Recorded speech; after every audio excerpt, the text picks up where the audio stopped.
Hello, so in this video there's going to be a continuation of the fog light fitting. So in my previous video, I don't know if I can do this yet, but if you click on that link there, I don't even know if that's going to work. If there's no link there, it's because I couldn't figure it out. Sorry about that. So what I might do is put a link in the comments below, or if you look back at my previous videos, there is a thumbnail picture of the previous video of the fog light fitting. Sorry about that. Anyway, fog lights. So we've got them fitted in the bumper, but if there's no wires going to them, well, they're not going to do anything, are they? So what I've done is a little bit of an arse about face way of doing this in terms of the bits that I've bought. I'll put a link for the wiring loom below. And this is the loom. I've gone for this one because it has this kind of retro square styled button, which is also with a green LED, which is going to match all of the green on the dash.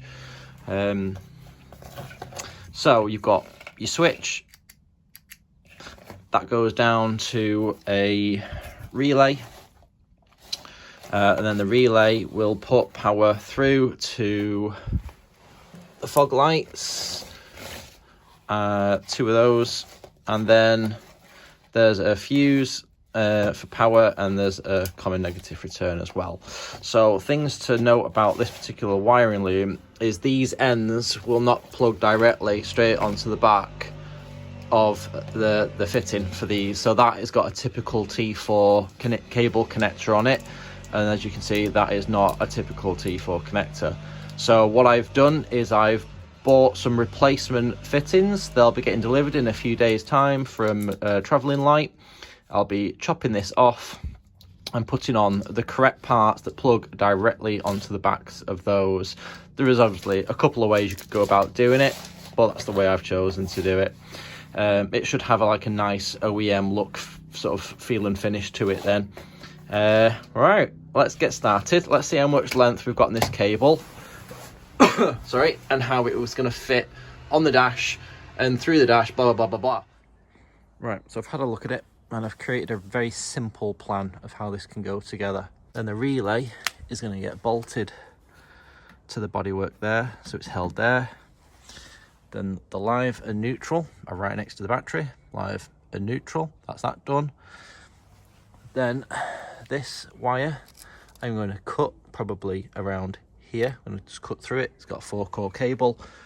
That wire is going to go around here. I've pulled out the grommet. I'm going to open this up and then pass my wire up through there. That can go back on again, so I've not got any broken grommets. Nothing's been sliced through anything. Everything will look good. Then the other piece of wire that goes onto the switch, I'll mount the switch, reconnect the cable, so my joint is on behind the dashboard, so there's no like jointed cables on this side. Then from the relay, that piece of conduit will go down to that fog light, and it goes along here, which will get connected to the existing conduit underneath to the other fog light. Easy.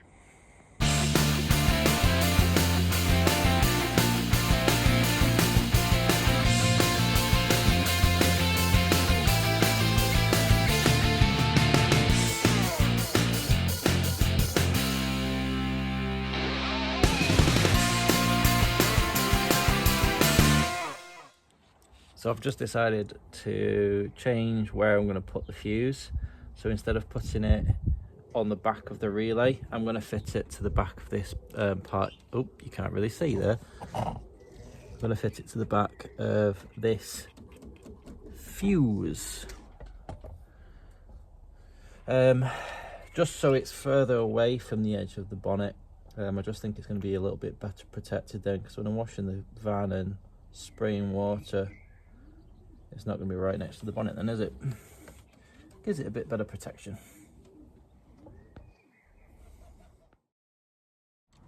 Okay, negative. So that's glued on there. Negative. I'm going to put alongside there. Okay.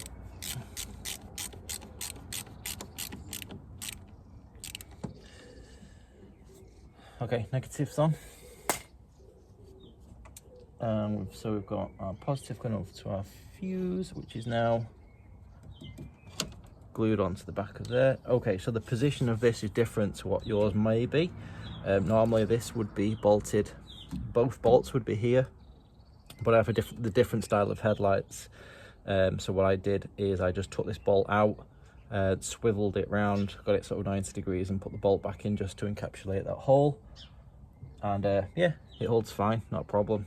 Okay, the other end then needs to go into our positive, but I'm going to hold off on doing that for now until I've got the rest of the stuff connected, being as though I am about to start chopping through the wires. Next port of call is getting this switch wire through this grommet down here now. So I'm going to chop this off and then poke it through here now, and then I can put this grommet back together and that'll all look original. So I'm going to cut this, just leaving a few inches of cable. Done.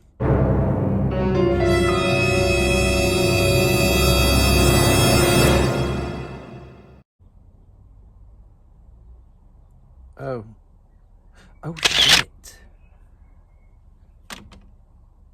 Oh, just realised there's 2 reds in there. How am I meant to know what red?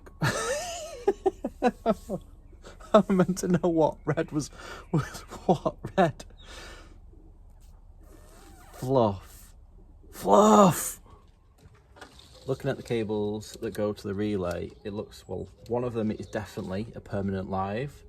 The black's a permanent negative. Then there's a blue and a red. Now, well, I only need to piss about with the 2 reds. Now, if I get them the wrong way around, all I can imagine is that maybe the light inside the switch will permanently stay on or won't come on or something. So in which case, I'll just swap them around. I can't see myself doing any damage here.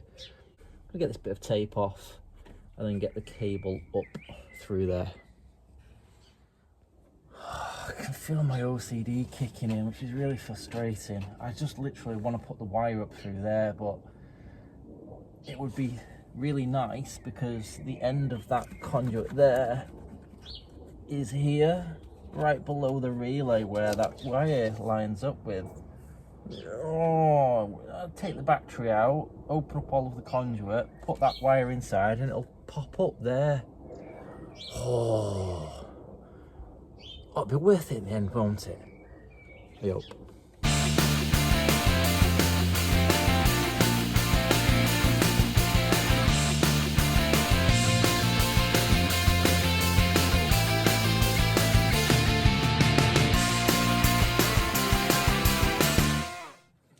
I'll have to get like a head mount or something for the camera because trying to get camera angles on stuff like this is really difficult. Right, what I'm trying to do here now is I've got, so the wire is going down here and it goes into my existing conduit. And I've just got it coming out the side at the minute and it's going to go down there and then out here, and as it comes out it'll go straight into that grommet and straight in there. How cool will that be? I cannot get the camera angle on my tripod, and I always find it really infuriating trying to watch someone's video where the hands are just out of shot. So I'm not even going to bother trying because I know it'll just annoy you. So I've pulled all of that bit of conduit off now and it's going to go straight up there now. That is looking super clean. I'm not putting that back in like that. That's better. Right, I can go back in. Everything looks really nice, neat and tidy. So we've got power there, which will go on our battery later, which goes to the relay, which is mounted there. Then we've got our fuse here. We've got a negative on there. Everything's in conduit. The switch cable is going down here into that conduit. It wraps around the back of the battery. That's the existing stuff. It's inside there now with the existing cables, straight through the firewall. Then it pops out through the firewall, and there's the end of it there. So that will need extending up through the back of the dashboard. I've decided I'm going to put my switch here. And back at the front of the van for now, I've decided just to leave these cables just there. It's all clipped in along the underneath of the van, and then I've just got it there. So that will get cut off and my replacement end will get put on, ready for going straight onto the back of the fog light. So if I turn my attention to the switch now, I've cut that rectangle using a little Dremel tool, a little cutting disc, and I've cut that slot out of there now and put the switch in. However, it's rattly because it's not a very good fit because of, well, it's designed for thicker plastic. So what I'll do now is I'm going to cut off with the Dremel again those little tabs on that base there, and I cut them off there and there, there and there, and then it'll sit flush against that surface and not leave that gap, and then that can get glued together then to all become one piece. So that's the switch in situ in the dash. Looks all right, retro looking. I've just realised something. The way it's wired up, that's got permanent live to it, not a switched. So chances are that's just going to get left on, isn't it? That's no good. That needs to have a switched ignition live to the relay. So I'm going to have to change that. Those were the LED bulbs I've put in. They're going to be the 6000K I can't remember. H3. That switch has just been bugging the hell out of me. I can't stand how much it sticks out by. So I bought a whole other wiring loom just to get this switch, which is a low profile design to it. So literally it's only going to stick out by that much instead of all that. So I'm going to get this out, get that separated off that blank, and then glue that one in its place. There you go. Doesn't that look better? Flush. Much better. Cost me an extra 16 quid mine, but I much prefer that than the other one. Okay, so you might notice that this has been taken off. I'm going to go for the Sony doubled-in radio, but instead of it going there and cutting the air vent out, I'm going to go for going down that way and making use of this bit of space and doing that modification instead. Later video coming up.